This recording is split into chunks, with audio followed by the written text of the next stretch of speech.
and welcome to the Divorced Women's Guide podcast, where we talk about the things us divorcees are thinking, but not always talking about, as we turn our divorce into the best gift we've ever been given. And I do so with a little bit of sass and a whole lot of class. I am your host, Wendy Sterling, founder of the Divorce Rehab. I am here to support you in this transition phase of your life so you can start your new best chapter on your own terms.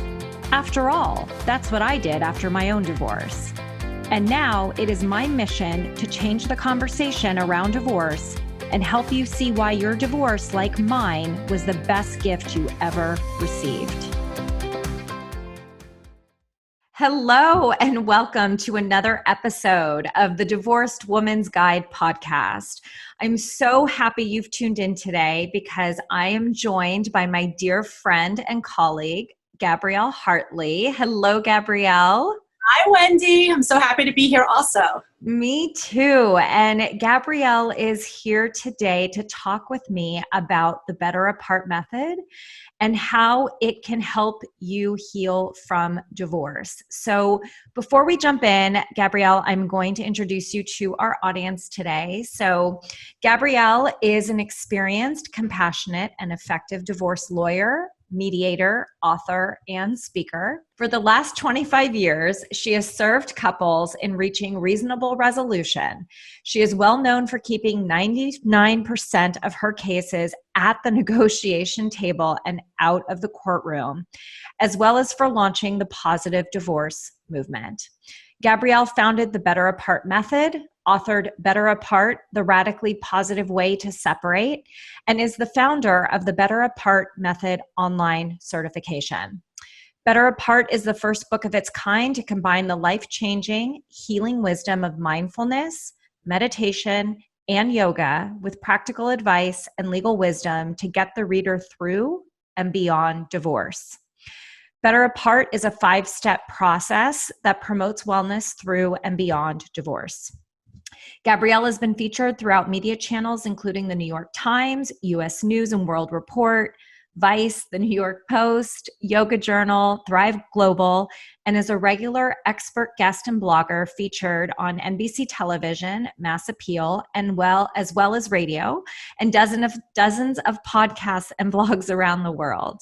So, Gabrielle, what a resume. And as you know, I am a huge fan of Better Apart and the Better Apart method. I've read the book twice and have had the pleasure of getting to know the method a little bit more closely with you. So I'm so excited for you to be here today to answer some questions that I think a lot of people have about the book and what is this method exactly, and to share your insight and wisdom with our audience today. So I would love for you to share a little bit more about the Better Apart method and what inspired you to write this book. So, wow, what a nice welcome. Thank you so much, Wendy. So I grew up with parents who divorced in the late 70s, early 80s, and they did it really well at a time where that just wasn't the norm. They had shared custody. My brother and I changed houses each week. Throughout the week, we flowed between our parents' houses. I take big umbrage with people saying we bounced between them. We flowed between them. And I did not really realize how great they were and what good behavior they modeled until I clerked for a judge in New York City, where I helped to bring nearly 1,000 trial-ready cases to the close. So also to back up, I grew up in the 70s and 80s, and when my parents were married, we did a lot of yoga and meditation. They were kind of arty hippies, and I found yoga and meditation again in my 20s and 30s, which is when I was working for the judge. And it came to my mind how the concepts, the grounding concepts from yoga and meditation and mindfulness really play well to bring down the emotional charge through and beyond the divorce process. And as crazy as my parents could be, and as, you know, it sometimes felt like they were almost being selfish. I don't want to say anything critical in case they listen to this, but, you know, but, you know, I realized obviously as an adult how unbelievably hard it is to go through the process. And I just saw how much devastation the process causes, both the legal process, media, images, the lawyers, the way everything is driven is just so negative. And it's very hard to keep yourself positive when you're just completely surrounded by messaging that tells you you're supposed to fight, you're supposed to be angry, you're supposed to gossip, you're supposed to fight for the same part of the orange, as the other person wants. And that's just not helpful. And that is not going to give you the inner narrative that you want, nor is it going to create the legacy in your children that you want to leave on. They shouldn't come from broken homes, whereas their house can be a transformed home. Yes. And I can tell you that having used your Better Apart method, it has made a drastic difference in my life. It's made a drastic difference in my kids' life. And I would love for you to share a little bit about what the method is, and why you believe, and what I've witnessed is that it is possible to become better apart. So the method is basically a 5-step program to get you to develop habits that let you reframe the way you view your life. Even if you can't change the facts of your life, you can change your perspective, the way you think about your life.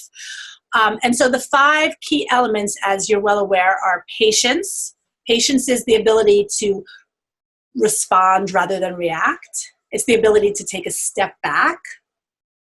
Respect. That's about shelving the people and circumstances that are not serving you, creating better boundaries, and developing your self-respect. Peace, which is recognizing what's good enough, what's okay, what's neutral, because from neutrality we can move forward. Clarity is where we are getting out of the blame game and becoming your greatest active visionary. That, as Wendy, I am all about clarity. That is like the most fun part of the process. And then forgiveness, because holding on to anger is like drinking poison and expecting the other person to die. And truly, when we can forgive ourselves for being complacent for too long, for doing something, for failing to do something, when we can really let go, even if we can't really forgive in the conventional sense the other party for maybe mistreating us, that is where we can start making true pathways to emotional freedom and love again, and love in a deeper, more wholehearted way. Yeah. And, and I love the method because I feel like it's relatable in every which way possible, right? Each of the 5 steps, there's something that we all get to work on. And there are different aspects to the Better Apart method that are harder for some people versus others. And, I can tell you from my own personal experience, the forgiveness piece was always the hardest piece for me. And I think that sometimes people think that has to be about forgiving your spouse, right? When that has nothing to do with it. It has everything to do with forgiving yourself. And I think that a lot of us don't see it that way because, for example, in my situation, I was in a marriage of infidelity. So because of that, it was really hard for me to wrap my mind around forgiveness, because it was like, why am I forgiving this man for, X, Y, Z? And when I came to realize that it was actually about forgiving myself, and forgiving myself for how I contributed to the downfall of my marriage, forgiving myself for acting the way that I did, for, showing up in my marriage the way that I did, it helped me to also get perspective on why we were better not being together, that, we just simply had grown apart. So better apart is better for most couples. So how do people wrap their mind around that concept? You mean better apart is better for most divorcing couples? Yes. I'm sorry. That's okay. Let's try that again. So it's funny. Unfortunately, the media really still promotes, although not the way it used to, but it does promote a lot of negativity. And when I first wrote Better Apart, my goal was that every litigator, every attorney who went into court and really went to battle would get a box of these books and hand it to their clients and say, I'm going to get you every last dollar that you're entitled to, and I'm going to get you custody, I'm going to do this, and I'm going to do that. And this book is going to give you the ways to protect yourself and to lift yourself up and to make you feel better. That's what I designed it for. I designed it to, within each of those 5 modules that we talked about, there are exercises, like little tiny actionable things that you can do. And then what I tell you to do is to pick one, stick with it, 3 times a day, whatever you pick. Should only take 5 or 6 minutes a day, and you build from there. So my goal was that the lawyers were going to hand this out, but the reality of it is that the people who are finding it are the people who want to have a better divorce.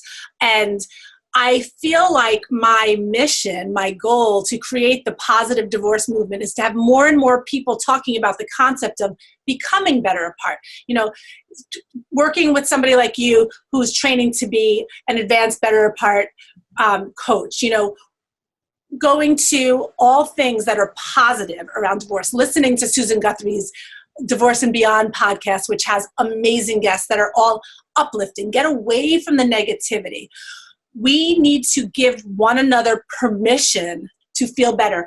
And if you can't really wrap your head around giving yourself permission, giving your ex permission, think about your kids and think about what their narrative is. Who do they come from? Do they come from people who feel good, or do they come from people who feel broken? Do they come from people who feel happy, or do they come from people who feel pissed, right? I mean, what I'm talking about is creating a shifted inner narrative, right? And you can't just like wake up and change the way you view things. It's not realistic. You have to do it with somebody working with you who you're checking in with frequently over normal intervals to keep yourself on track and on target. But you can really start to change the way that you see things and the way that you feel.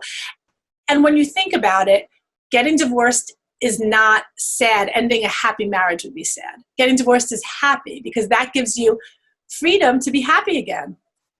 Yeah, and I think people have such a hard time with that, right? That's part of my mission, is to really change that conversation around divorce. And, you know, even when it happens, I think you made a really good point, is that, you know, I think part of what people struggle with is you feel so out of sorts, right? When you decide that you're going to get divorced, the divorce process itself is not easy. It is somewhat tedious. There's a lot of new language that you're learning. And so people tend to get so overwhelmed so quickly that it gets hard for them to change their narrative. So what do you recommend as part of the method that can help people just take a breath and feel like they're back in control of at least the emotional piece of the healing process? So, first of all, the divorce process is difficult even if you're a divorce lawyer. I have plenty of colleagues who've gotten divorced, and it's still a struggle even if you know everything. So it's even that much worse for everybody else. So number one is to know you are not alone. And if you feel crappy, that is normal. If you feel full of shame, that is normal, and you just have to ride through it. You need to remember that this is a marathon. It is not a sprint. There's no way to go through it except for to go through it. It's like going on the bear hunt, right? You got to go through the woods, through the river, all that stuff to get to the other end. And the way to really do it, whether you're using the better apart method or a different method, is in small, actionable, as Wendy likes to say, baby steps, small pieces. You bite off one little habit, 1 moment at a time. I always say that 1 day at a time, 1 hour at a time, 1 moment at a time. So the first thing that you can do is allow yourself to grieve, allow yourself to feel your feelings, and pick one activity that is going to uplift you, whether it be a breathing, a writing, a journaling, like any of the exercises that the Better Apart method offers or that you offer or whoever you're working with offers, and commit to engage in it every single day for 5 or 10 minutes. Because when you're engaging it, your brain is literally going to be focused on that positive thing, and you're starting to rewire the way you think, the way you feel. Yeah. And I would love for you to share, you've got some great mantras in the book that I know use personally yourself. And I'd love for you to share a couple of them that you use or that a lot of your clients or you've seen people use that resonate deeply. So when I say a mantra, I mean an affirmation or a positive statement. I know the word mantra is like a little uncomfortable for some people. So the one that I personally use all the time is I am radiantly calm. Now, as you can tell in this 20 minutes talking to me, I'm not calm. I'm pretty animated. I have a lot of sort of energy. But I tell myself I'm radiantly calm. And when I practice yoga or breathing, I'll spend up to an hour and a half just over and over breathing in, I am radiantly calm. I'm radiantly calm. And I just am rehearsing that. Now, does that mean when I leave the yoga class, I'm just like a Zen Buddhist? No, of course not. I'm still me, right? But what it means is next time I'm feeling like activated, I take that little pause and my brain says, oh, wait, you're radiantly calm. And then you're like, no, you're not. But there, just in having that conversation with yourself, you created space, you created patience for yourself, right? And you had that moment to think and to respond rather than to get activated and to react. Another mantra or affirmation that I really like is I deeply love and accept myself. And if you can't say I deeply love and accept myself to yourself, just say I love and accept myself. And if you can't say I love and accept myself, try on I'm working on loving and accepting myself. Now, you can create a mantra for whatever you want. It could be about forgiveness. It can be about absolutely anything. You have to make sure that there are three elements. It needs to be present. I am, not I will be. I am, right?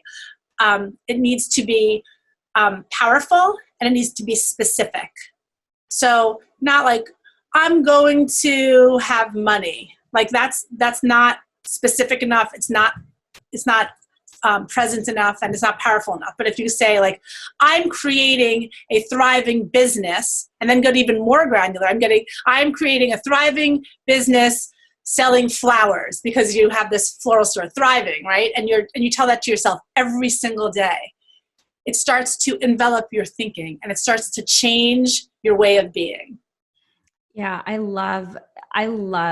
call them affirmations for myself, and I have a couple, and I always thought that they had to be these long sentences of like reciting, poems, right? And it really wasn't until I read your book that I realized like, oh, it can actually be like really short and sweet. And what I found to be the commonality, and you use this word, is really whatever allows you in that moment to stand in the power of what you're letting be, right? And what you know is true about yourself. And I love the different versions that you share, because we may not be at a place where we can say like, I love and accept who I am in this moment, but I am working on becoming someone I love, becoming someone that I know to be true, or, I'm learning to respect myself. Like acknowledging where you are in the process is so important. And so many of my clients, I'm sure you hear it as well, we beat ourselves up because we're not across the finish line already. And it's so unrealistic to think that you're going to get there in a month, in 2 months, right? And sometimes you just need to just slow down and get present to where it is that you are and acknowledge yourself. And by doing that, I feel like that is also a way that we get to get present with what we have control over. That's exactly right. The idea of the noticing is so powerful. Like, notice when your ex does something, notice it, and then notice how you're reacting to what he or she does, right? You just notice. And then when you're noticing, then you're building awareness. And when you're building awareness, then you can make a decision to respond to something differently. When I was growing up, my father used to always say, life, my dear, is a journey. It is not a destination, because I was always very, very goal-oriented. So being goal-oriented is amazing because it lets you create things. I get an idea, as I told Wendy right before we got on the show, right? I got an idea in my head, and then I just went to town on it in like a day and a half. And that's great. But the problem with that is, if you're wired that way, you can also be impulsive. You can also be impatient. You can also be reactive, right? And so all of these different frameworks are designed to help you get more in touch with the parts of you that are going to help you feel good, feel better, and be more active and live more wholeheartedly. Even the idea of, in clarity, recognizing where maybe you were complicit in your relationship, right? I mean, you talked about that in the context of forgiveness, but it's also in clarity, like maybe you did a lot of blaming, like I was always stuck at home while my husband was doing this or the other thing. And the reality of it is you allowed that to happen. So what do you want to do differently? And rather than talking about it, let's write it down and let's do it. Let's start. Today is the first day of the rest of your life. Let's start living your life as you want to. The more you start living your life, the less mental energy you're going to spend on what was wrong or what is continuing to annoy you. You're not going to care as much because your brain is just busy with what you're loving doing. Yeah, I love that. And what I have, something that I just came to me actually, that I think the Better Apart method helps you do is it stops you from reacting and it allows you to instead respond. And when you respond, you're responding from a more thoughtful, neutral place versus when you are reacting, that is when you're in that heightened state. And I actually just got goosebumps. I've never really thought about it in that way before either. And I think you said it so eloquently just now, that we have the choice in how it is that we want to respond to thoughts that come up, respond to emotions that we're feeling, respond to different ways that we have to communicate with our ex, setting up those boundaries, right? Which I also think all 5 of the steps help you to create what your boundaries are moving forward. And also like creating a container for like even planning out responses for difficult conversations. I mean, there's so much work within each of these steps that if you start to engage with them, you're going to find that you can really move your energy and you can really start feeling better.